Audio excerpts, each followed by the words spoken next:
Hello दोस्तों, नमस्कार। मैं हूं दीपक आनंद। आपका अपना चैनल टारगेट एग्जाम मास्टर में हार्दिक स्वागत है।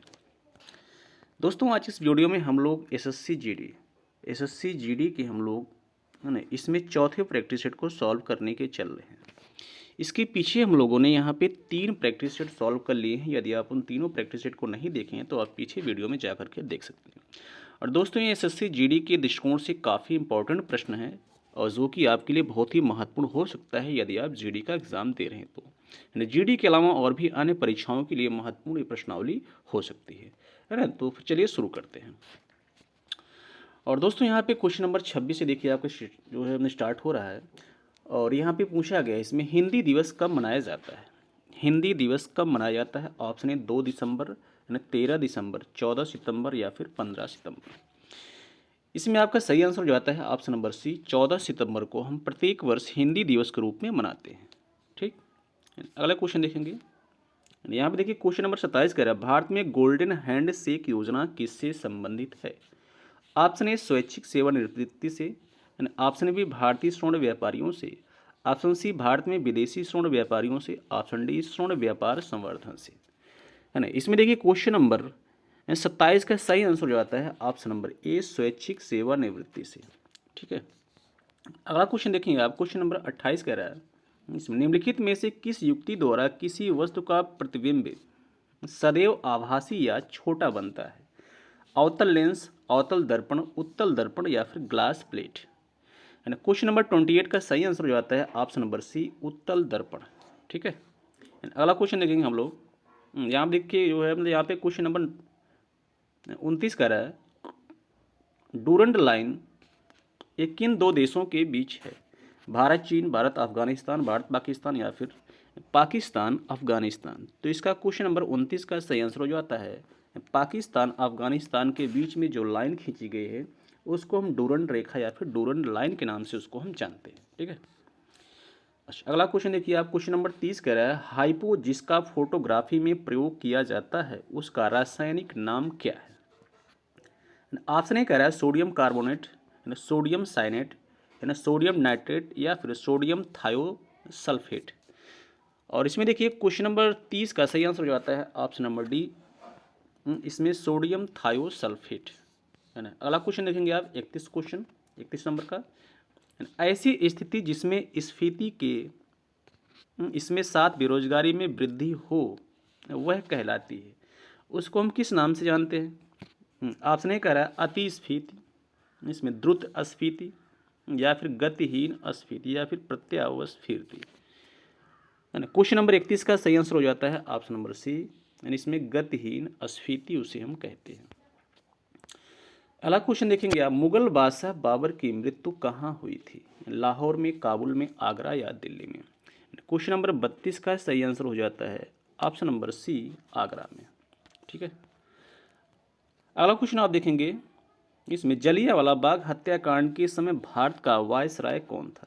Lord Lithgow, Lord Chelmsford, Lord Wavell या फिर लॉर्ड इरविन, है ना। क्वेश्चन नंबर 33 का सही आंसर हो जाता है option number B, Lord Chelmsford. Lord Chelmsford जो था वह उस समय भारत का वायसराय था जब जलियांवाला बाग हत्याकांड हुआ था। ठीक है। अगला क्वेश्चन देखेंगे आप। वर्तमान में कुशीनगर जहां महात्मा बुद्ध को निर्वाण की प्राप्ति हुई थी वह किस राज्य में स्थित है? मध्य प्रदेश, छत्तीसगढ़, उत्तरांचल, उत्तर प्रदेश। तो इसमें क्वेश्चन नंबर 34 का सही आंसर हो जाता है option number D, Uttar Pradesh. ठीक है। इंपॉर्टेंट क्वेश्चन है एग्जाम के दृष्टिकोण से। तो दोस्तों, डेली आपके लिए हम प्रैक्टिस सेट लाते हैं एसएससी जीडी का। और अगर आप अभी तक हमारे चैनल को सब्सक्राइब नहीं किए तो हमारे चैनल को सब्सक्राइब करके बेल आइकन को प्रेस कर लें, और क्योंकि लिए आपके लिए हम बहुत महत्वपूर्ण वीडियो लाते रहते हैं। ठीक है।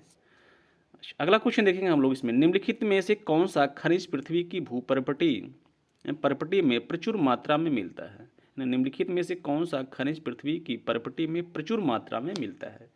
ऑप्शन ए कह रहा है बॉक्साइट, सिलिका, मैग्नीज या फिर लोहा, है ना। इसमें से वह कौन सा तत्व है जो सबसे ज़्यादा मात्रा में पृथ्वी की परपटी में पाया जाता है ना। क्वेश्चन नंबर 35 का सही आंसर जो आता है option number B, silica.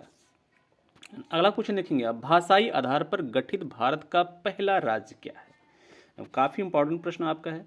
Andhra Pradesh, Gujarat, Haryana और केरल, है ना। भाषाई आधार पर गठित भारत का पहला राज्य आपसे यहाँ से पूछा गया है ना। क्वेश्चन नंबर 36 का सही आंसर हो जाता है option number A, Andhra Pradesh जो है उसको भाषाई आधार पर गठित यह भारत का क्या है, पहला राज्य है। ठीक है। अगले क्वेश्चन में देखेंगे हम लोग, हॉकी की एक टीम में कितने खिलाड़ी होते हैं, 9, 10, 11 या 12। क्वेश्चन नंबर 37 का सही आंसर हो जाता है ऑप्शन नंबर सी, यहाँ पे 11 खिलाड़ी हो जाते हैं हॉकी में। ठीक है। अगला क्वेश्चन देखेंगे आप, सर्वप्रथम दादा साहब फाल्के पुरस्कार प्राप्त करने वाले थे, यानी सबसे पहली बार दादा साहब फाल्के पुरस्कार यानी प्राप्त करने वाले कौन थे। बी.एन. सरकार, पृथ्वीराज कपूर, और इसमें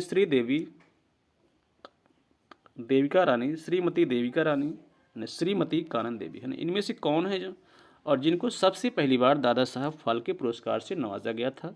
तो इसमें क्वेश्चन नंबर 38 का सही आंसर हो जाता है ऑप्शन नंबर सी, श्रीमती देविका रानी। ठीक है। अगला क्वेश्चन देखेंगे आप, राष्ट्रीय कृषि अनुसंधान प्रबंधन अकादमी कहाँ पर है, देहरादून, हैदराबाद, नई दिल्ली या ईटानगर। तो क्वेश्चन नंबर 39 का सही आंसर हो जाता है ऑप्शन नंबर बी, हैदराबाद। ठीक है।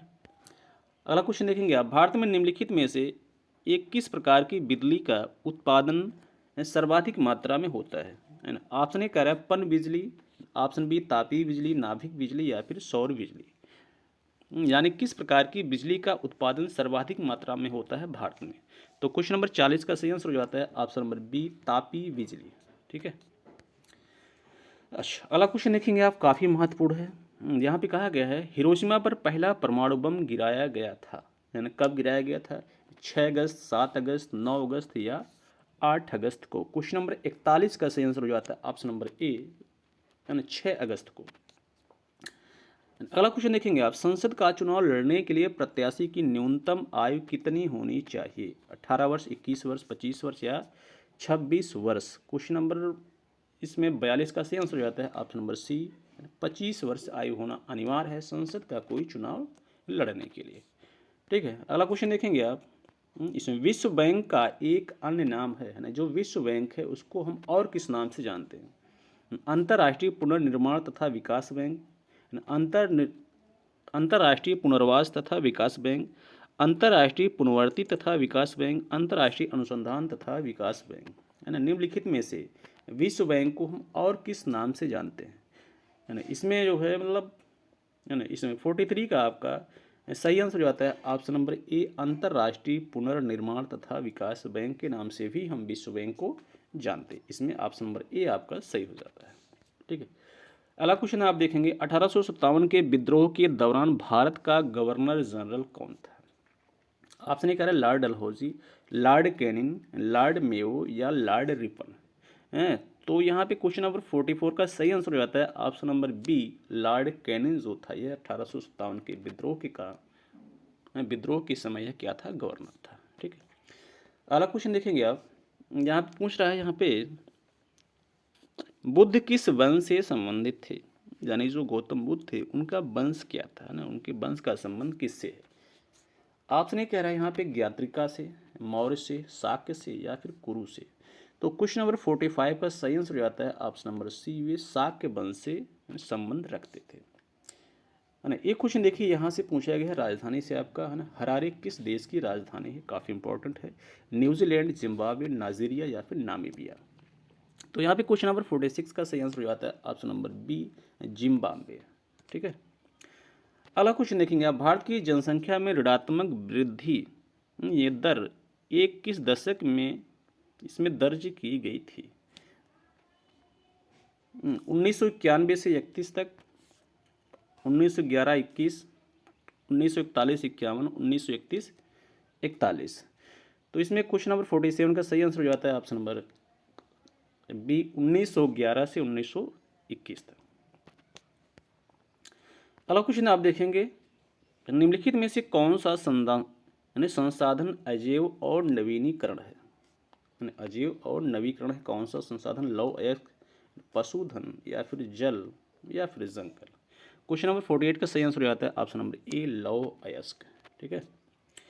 अगला क्वेश्चन आप देखेंगे, भारतीय अर्थव्यवस्था में राष्ट्रीय आय में आने वाले उतार चढ़ाव मुख्य रूप से निम्नलिखित में से किससे प्रभावित होते हैं। ऑप्शन ए कह रहा है कृषि उत्पादन, विद्युत उत्पादन, विनिर्माण क्षेत्र में उत्पादन, या फिर कुटीर और ग्रामोद्योग में उत्पादन। क्वेश्चन नंबर 49 का सही आंसर हो जाता है ऑप्शन नंबर ए, कृषि उत्पादन। और लास्ट क्वेश्चन आप देखेंगे यहाँ पे पूछा गया, इसमें निम्नलिखित में से इसमें रबी की फसल नहीं है, इसमें से कौन सी फसल रबी की फसल नहीं है, ये बताना आपको। ऑप्शन नंबर ए कह रहा है गेहूँ, जौ, चावल या फिर चना।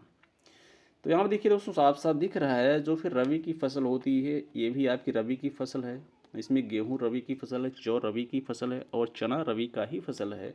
इसमें जो हमारा चावल है ये क्या है, ये खरीफ की फसल है ना, ये खरीफ की फसल है, इसलिए यही आपका इसमें नहीं है, इसलिए आपका सही आंसर हो आता है ऑप्शन नंबर सी, चावल। दोस्तों आज के लिए इतना ही। अगर वीडियो हमारी पसंद आई हो तो हमारे चैनल को सब्सक्राइब, लाइक और शेयर जरूर करें, और क्योंकि आपके लिए हम daily practice set SSC GD का लाते रहते हैं। ओके, थैंक यू, मिलते हैं एक नए वीडियो में, है ना। तब